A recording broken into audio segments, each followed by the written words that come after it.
Hey there weavers, welcome back to the Always Messy studio. Today we're going to go over how to wind a flat shuttle, also known as a stick shuttle. You can call it either one, they are both correct. Now before I get going, if you're new here, my name is Nicole. I'm an artist, a weaver, a teacher, and the owner and creator of Warp Fibers, your online weaving resource. And despite the fact that a flat shuttle is essentially just like a flat stick, there are actually a couple different ways that you can wind it, and different artists will generally prefer different ways to do it. I am, for the most part, in the camp of making the most of the space that we have and getting as much yarn as I can, as long as it fits in my loom. So that's what we're doing today.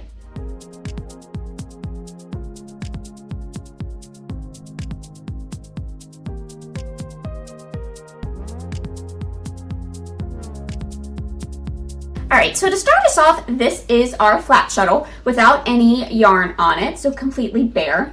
As you can see, it's basically just a flat stick with a notch out of each end.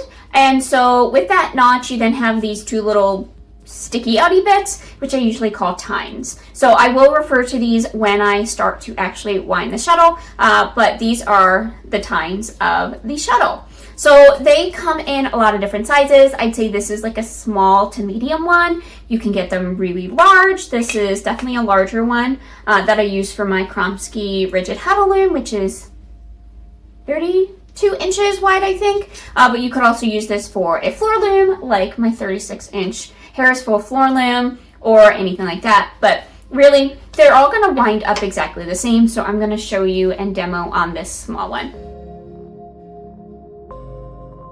So as far as tools that you're gonna need for winding your flat shuttle, you basically just need the flat shuttle. Now, you might find it helpful to have a yarn bowl or a yarn cone holder to hold your yarn while you are winding, but they're not necessary. It just kind of keeps your yarn from grabbing onto dust bunnies and things that are on your floor. So you might try and use something like this. This is what I'm gonna be using today to hold my cone of yarn. But again, if you're using a ball or a cake of yarn, you might find it useful to have a bowl. So the first thing you're going to do is make a slip knot. Now, if you're not sure how to make a slip knot, I do have a tutorial on that I will link above. It's just a quick short that you can watch that will walk you through how to make a slip knot. But we're going to take that slip knot and we're going to slip it over one of the tines of our flat shuttle. And you don't have to do this, but I think it's kind of helpful, especially when it gets towards the end of the yarn on the shuttle, from keeping it from like flying all about. It just kind of keeps everything a little bit neater. Now, I'm right-handed, so I'm going to be holding the shuttle with my left hand and winding with my right. And I like to have my left hand flat against the back of the shuttle. And so this is especially good for if you're winding yarn like a wool or an alpaca or any type of knitting yarn that's got a lot more stretch to it.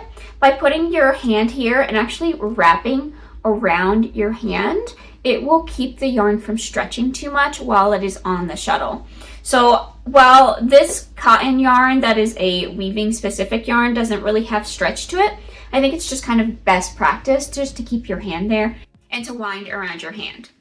So starting off with the winding, it's going to look basically what I feel like you would probably imagine winding a stick shuttle would look like. And we're basically just gonna go in a big old circle. So I'm just gonna take it around my hand and go around the shuttle through the notches each time in just a circle, just going around. And so basically you wanna do this until either it gets too fat, that it's no longer going to go through the shed of your loom, or until you have as much yarn as you need. So in the intro, I talked about how I really like to get the most out of my shuttles and really like to get as much yarn on there as possible.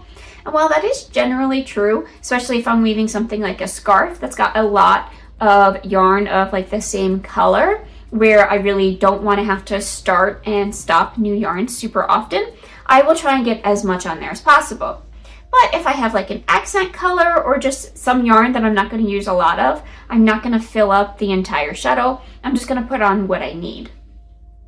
But if you are trying to get the most out of your shuttle, trying to get as much yarn on there as possible, basically you're going to keep wrapping around the middle until your yarn plus your shuttle plus the yarn on the other side is probably about 1.5 to 2 inches, or really just whatever the size of your shed is. So different looms are going to have different shed sizes. So just pay attention to the size of your shed when you are winding your shuttle. You don't want it any larger than the size of your shed, so you don't have to try and force it through. You want it to be nice and easy. So basically, I'm just gonna keep doing this. I'm not gonna totally fill this shuttle because this is an accent color. So I'm gonna stop about there, and I could definitely get more around the middle, but I also wanna show you what else I do, because once you have as much yarn as you can get around the middle, let's say I'm filling up this shuttle to get as much yarn on there as I can. So let's pretend this is a little bit fatter. Then I don't have to stop. I can still get more yarn on here without adding bulk to it. So to do that, what I'm going to do is I'm actually going to switch to winding it onto the side of the shuttle in a figure 8.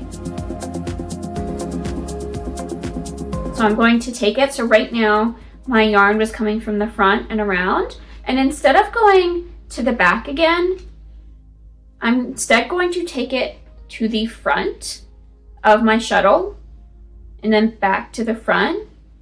And so in this case, every single time I'm coming to the front of the shuttle and I'm never going totally around it. So what that does is it creates this X or this figure 8 on the side of the shuttle, and it adds bulk to the side, but not to the middle. So this is how we're going to add even more yarn onto our shuttle without adding a lot of extra height to it. Now, some weavers will do just the middle. Some weavers will do just the sides or just one side. It really just kind of depends on how you like to use your shuttle and how you like to wind it. So I usually will do middle and then both sides to really get as much yarn on there as I can. So one of the benefits of doing that when I am weaving a lot of the same color is that I'm not going to hopefully just run out of yarn mid-weaving, which means I'm going to have less tails that I'll have to deal with. If I only wind a little bit of yarn on my shuttle and I want to keep weaving with it, then I'm going to have to stop and then wind more yarn and then keep going with the same color. So if I can get a lot more yarn on here, I'm going to try and do that, because not only is it better to just have less tails, it's also more convenient to just not have to stop and rewind your shuttle again and again and again. So I can definitely, again, fit more on the side, but just for the sake of our tutorial, I'm now going to flip it, and now I'm going to wind onto this side. So I'm going to take my yarn, and for ease, I'm just going to bring it around once so that it looks exactly like it did before. So it's at the top of the shuttle, and I'm going to bring it around to the front again. So it was at the front of the shuttle, and I'm going to bring it around to the front each time, again creating a figure 8 on the side of my shuttle and adding bulk to the side instead of the middle. Now when you're all done, all you have to do is cut your yarn and you are ready to start weaving with it. So but it really will help you to get as much yarn as you can onto your flat shuttle so you can weave for longer and stop less. So now that you know how to wind a flat shuttle, you can help me teach others how to wind a flat shuttle too. All you have to do is like, comment, subscribe, and share this video. These are all free ways that you can help support Warped Fibers and get it out to more weavers. Okay, so before this video ends, let me ask you a couple of questions. How do you feel about getting YouTube videos early? And what if they were ad-free? And then, how would you like to get videos that aren't released to the general public here on YouTube? Well, these are all perks of being a Warped Fibers patron. So if you join Patreon starting at just $5 a month, you get all of those perks and more. Now, our most popular tier is the $10 tier, and with that, one of the main things that people look forward to is the quarterly weaving pattern download. This quarter's pattern is for a super soft and cozy fall alpaca scarf. Thank you so much for watching. An extra special thank you to all of my patrons. And until next time, happy weaving!